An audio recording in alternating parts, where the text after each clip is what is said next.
Hello everybody, this is the second part of Conflict and Tension, Hitler's Foreign Policy and Steps to World War II.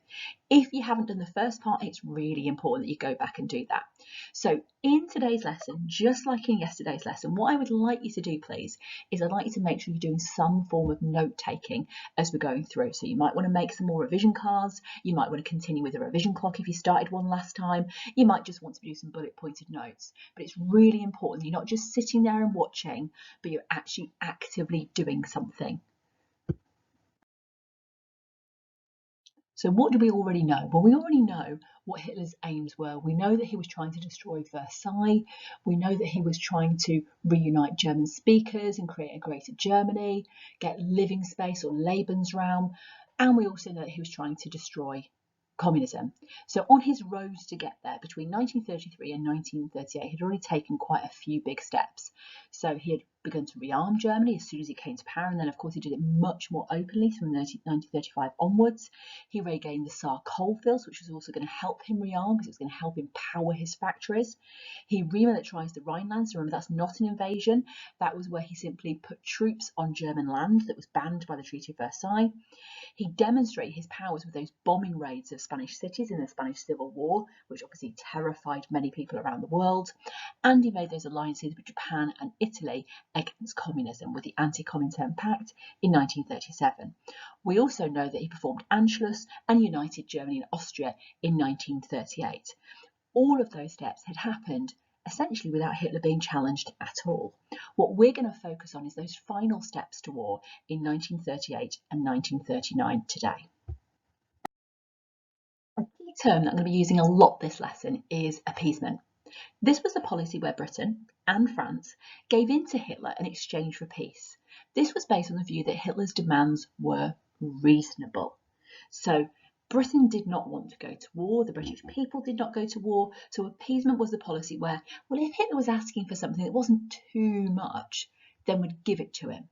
That way we could avoid war. So keep that in your mind as we're going through today. Make sure you've got a definition of that written down somewhere. Okay, so let's look at our first big incident. So this is to do with the Sudeten crisis and the Munich Agreement of 1938. So the Sudetenland was part of Czechoslovakia. That was a new country that had been created after World War I. In the Sudetenland, there were 3 million German speakers. So this was a land that Hitler thought he had a bit of a claim to. This was a land that had been newly created, some of it out of German territory. German people lived there. Not just that though, another good thing about the Sudetenland was it was absolutely full of fantastic factories, armament factories in particular, such as the Skoda works. Czechoslovakia was a modern democracy. It was a new country born out of World War I, and the people there had a say in the government. Not only was it a modern democracy, it also had a strong army. It was well able to defend itself. So this should have been somewhere, you would think, that it was going to be difficult for Hitler to take over, and somewhere that the Allies, such as Britain and France, should have wanted to have defended. So what happened? So the Sudeten Nazi Party, unsurprisingly, there's a Nazi party in the Sudetenland with that number of Germans. Remember, there'd been a big Nazi party in Austria as well. That particular party rioted. Well, they rioted in September of 1938 because they wanted union with Germany. They had seen how the Austrian Nazi party had rioted, and that had led to union. Hitler accused the Czech government of atrocities, hurting the German citizens of the Sudetenland, and said that he was going to threaten military intervention, that he was looking to invade. Well, this of course caused lots and lots of problems because, Britain couldn't just keep watching on from this and say, oh, that's okay, they're going to invade. There was a difference between taking over Czechoslovakia and taking over Austria. Remember what was said on the last PowerPoint? We said that Austria had German history and culture. They spoke the same language. It seemed more obvious it was going to be part of the German Empire. Yes, the Sudetenland had German population, but Czechoslovakia was definitely not German. So what did Chamberlain do about it? Well, Chamberlain met Hitler at Berchtesgaden. This was Hitler's nice little retreat up in the mountains. This This was really unusual that a British Prime Minister would travel to meet a foreign leader. And at that point, they decided to agree on a plebiscite. The people of the Sudetenland were going to get to decide their own future, their own fate. Hitler, trying to show that he was reasonable again, said, this is the last thing that I want. This is the last problem that needs solving. Once we've had this problem solved, I won't be asking for any more. So Chamberlain convinced the Czech government to agree, because the Czech government weren't worried about this. This was going to be a free vote. The people were going to get to decide. And so it looked like war was avoided. The military intervention wouldn't happen. Things were looking good. Chamberlain flew home feeling great. The next week, Chamberlain went back to Germany, this time to a place called Bad Godesberg. So this was 1 week later. So notice the dates here. We're going a week between things happening. But this time, Chamberlain's thinking they're just going to kind of sign the deal. It's all going to be okay. But when he arrived, Hitler made extra demands. Chamberlain said, well, no, you can't just, we've got an agreement here. What we're going to do is allow the people of the Sudetenland the choice in the matter. So Chamberlain refused. He stood up to Hitler and said, no, you can't just take more. You're not going to have a say in the whole of Czechoslovakia. We're going to talk about you having a vote about the Sudetenland. That's it. Chamberlain flew home.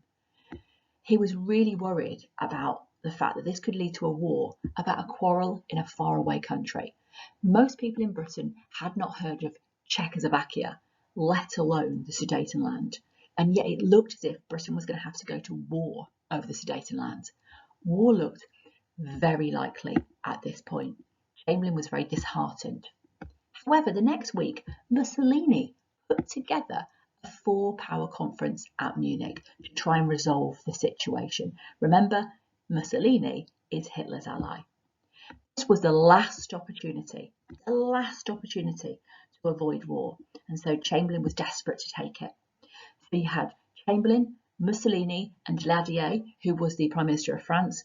They met with Hitler at Munich, and at this point, rather than going for a plebiscite, rather than voting, they simply gave the Sudetenland to Germany. They gave Hitler what he wanted.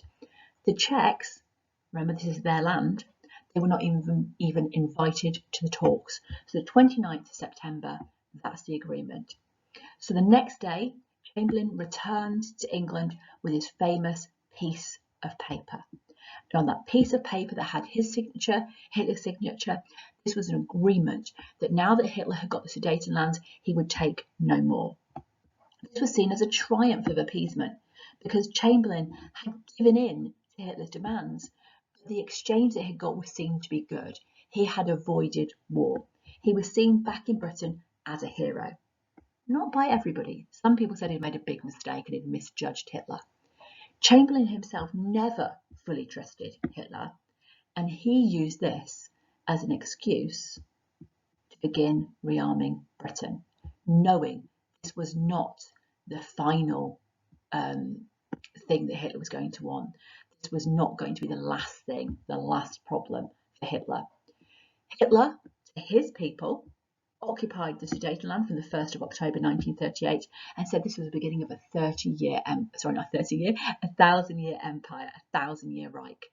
So huge success for Hitler again. So what were the results of the Sudeten crisis and Munich agreement? Well, Hitler decided that Britain and France were worms. In other words, they had no backbone. They were weak.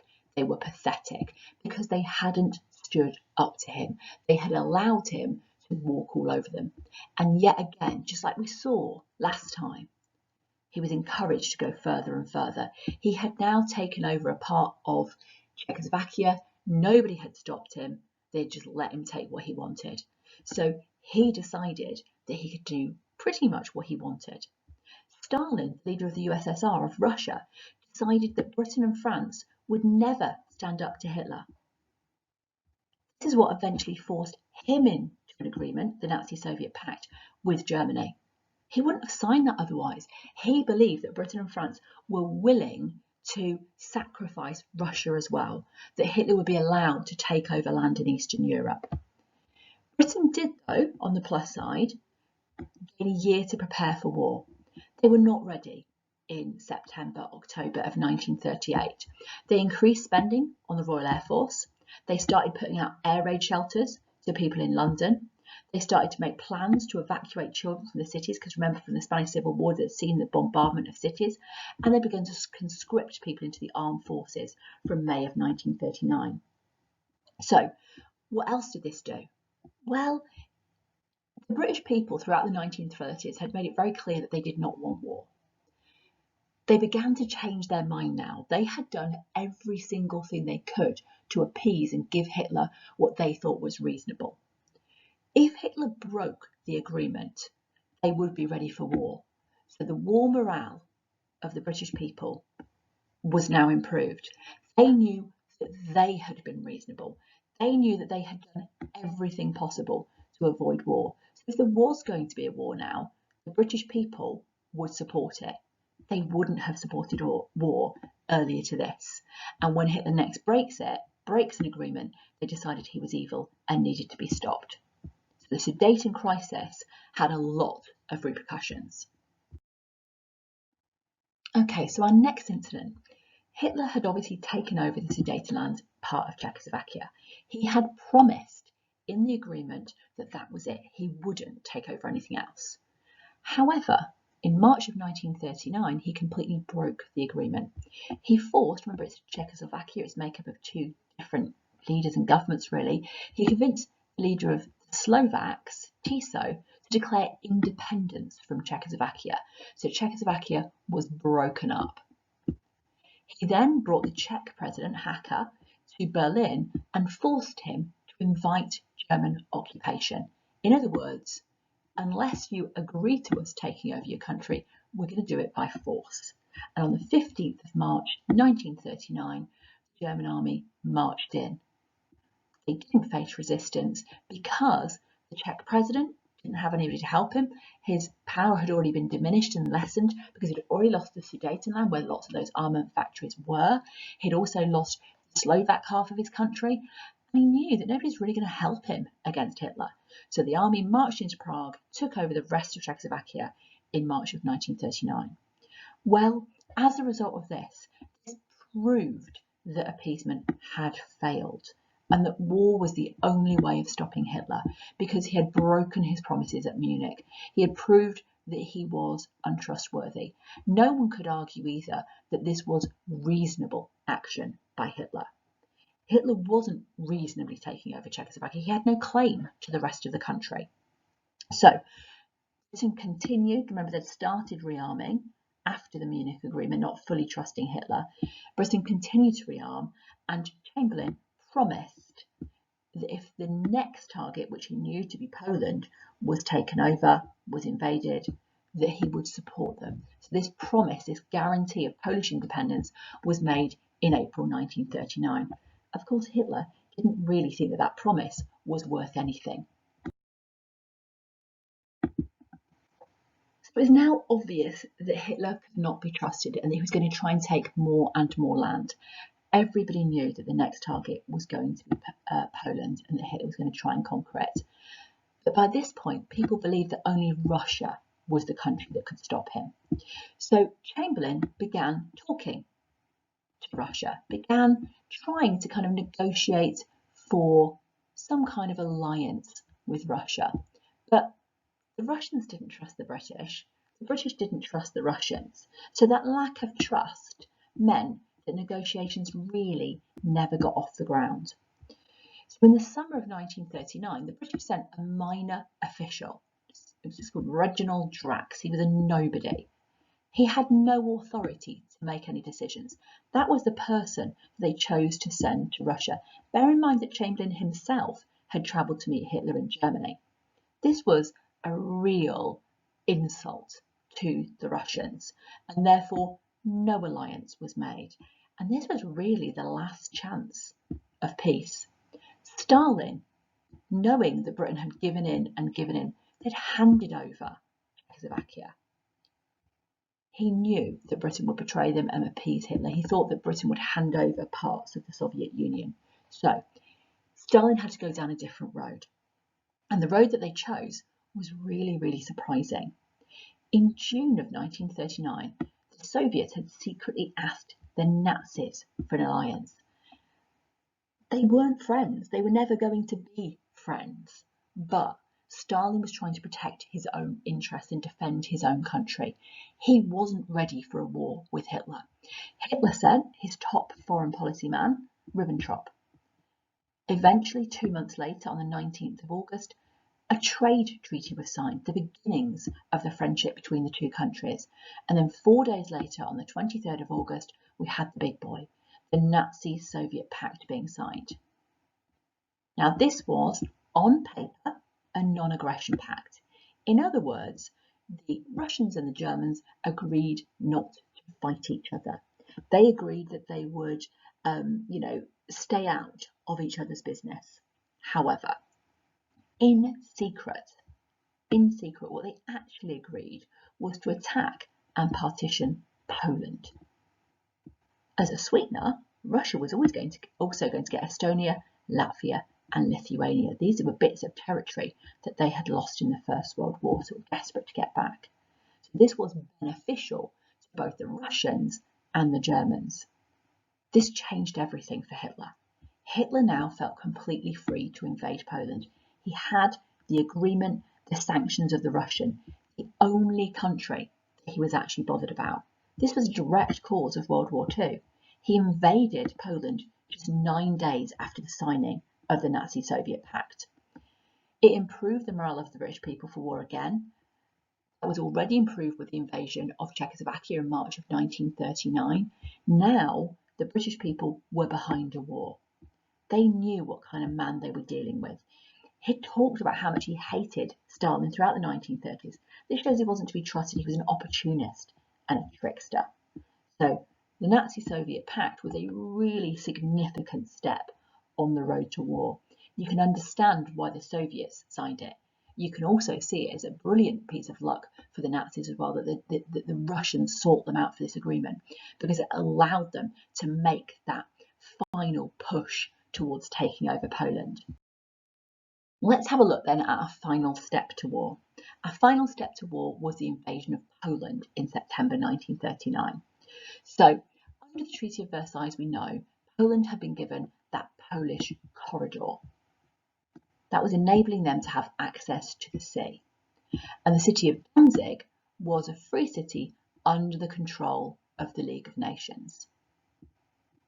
These things had always irritated the Germans, and particularly irritated Germany. Hitler demanded passage through the Polish corridor in 1937, again in 1938, and again in March 1939, rights to that area. In April, as we've already seen, following the invasion of Czechoslovakia, Chamberlain guaranteed to defend Poland. Of course, as we know, Hitler didn't take that guarantee seriously. Britain had done nothing to stop and check Hitler's actions so far. They had allowed him to rearm. They had allowed him to remilitarise the Rhineland. They'd allowed him to take over Austria. They'd handed him the Sudetenland. They allowed him to take over the rest of Czechoslovakia. It didn't look as if Britain was serious about stopping Hitler at all. So that guarantee, as far as Hitler was concerned, wasn't worth the paper it was written on. So, in April 1939, Hitler renounced the non-aggression pact with Poland. Remember, that was meant to be a 10-year pact that was signed in 1934. And remember that Hitler had signed that in 1934 because at that point he wasn't ready to fight Poland, and the Poles seemed more aggressive. And he renounced the Anglo-German naval agreement with Britain. He said he would build as many ships as he wanted. He didn't need the permission of the British. At this point, the Germans in Danzig demanded union with Germany. This was obviously all a setup. Hitler had asked them to do that. Hitler accused the Poles of atrocities. Notice this is his tactic, a lot of the time. He used that in the Sudetenland as well, and threatened military intervention. He said, my people are being treated really badly, the German citizens in this area, and I demand that there is satisfaction or I will invade. Of course, then, he signed the Nazi-Soviet Pact. That removed fear of war with Russia. So he knew, worst case scenario, what would happen if he took over Poland, he would have to fight Britain and France. But he didn't believe that that would happen in a million years. Russia would be on his side and they'd take a portion of Poland as well. And Britain and France, just like always, would do absolutely nothing. So, on the 1st of September 1939, Hitler unleashed Blitzkrieg, a lightning war, on the Poles and invaded. This was a combined invasion from the air and land. In a really surprising move from Chamberlain, this was surprising for Hitler, Chamberlain did declare war on Germany on the 3rd of September. France then declared as well. Appeasement was over. Giving in to Hitler had not worked.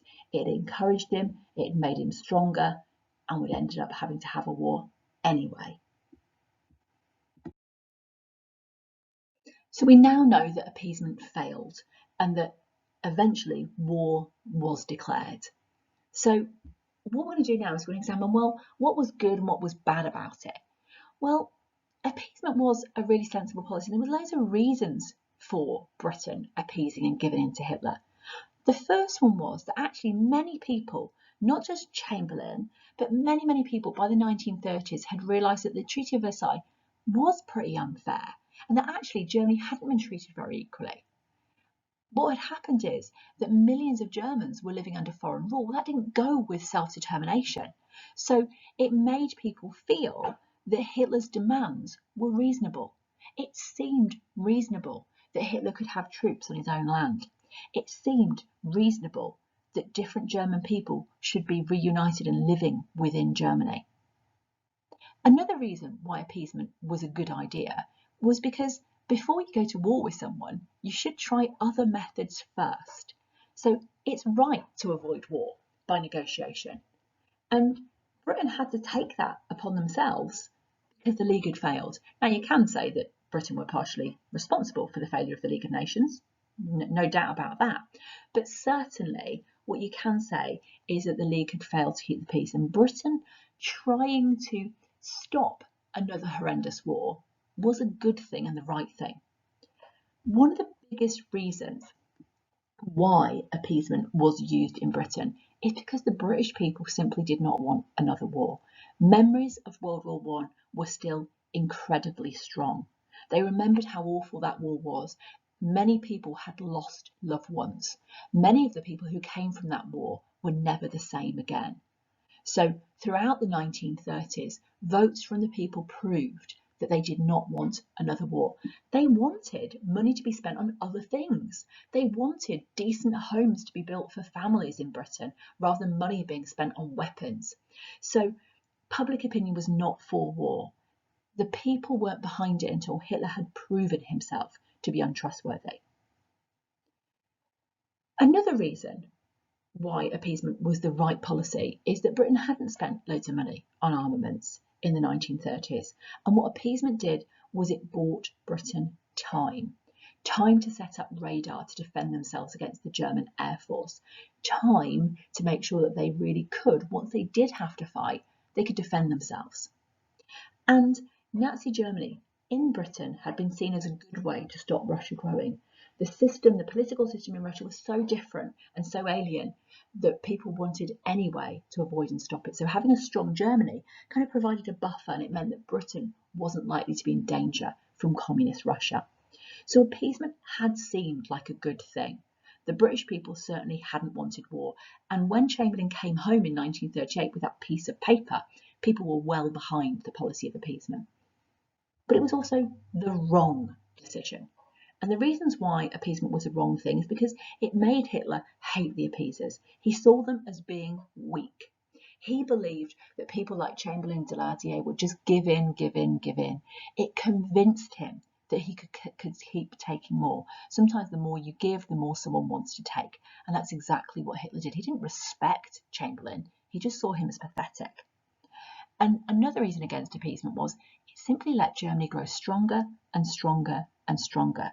So by the time that wars did break out, it was going to last much longer. It was going to be much bigger. Had the British put their foot down in 1935 when they realised that Hitler was rearming rather than encouraging him through the Anglo-German naval agreement, maybe there wouldn't have been an actual world war. Appeasement also it did lead to war because it allowed millions of people to be brought within the German Empire, the German Reich, people within Czechoslovakia, within Poland. Appeasement allowed those people to now be within this greater Germany, and it meant that those people were subject to terrible treatment, particularly the Jewish populations of those places. Finally, appeasement humiliated Britain. At the time, many countries kind of understood it, but afterwards, Britain were a bit of a laughingstock. People said we should have seen it coming. We should have been able to react to this much, much sooner. My view is that I think it was going to be very difficult for the British to follow any other policy. Chamberlain got a really bad reputation after World War II, and people turned against him. But I don't think the British people would really have supported a war had they not tried the negotiation method first. So finally, just a quick summary here. Here are the key events from the last session and from this session of all the things that Hitler did when he came to power in 1933, all the way up to war in 1939. You might want to make your own copy of this.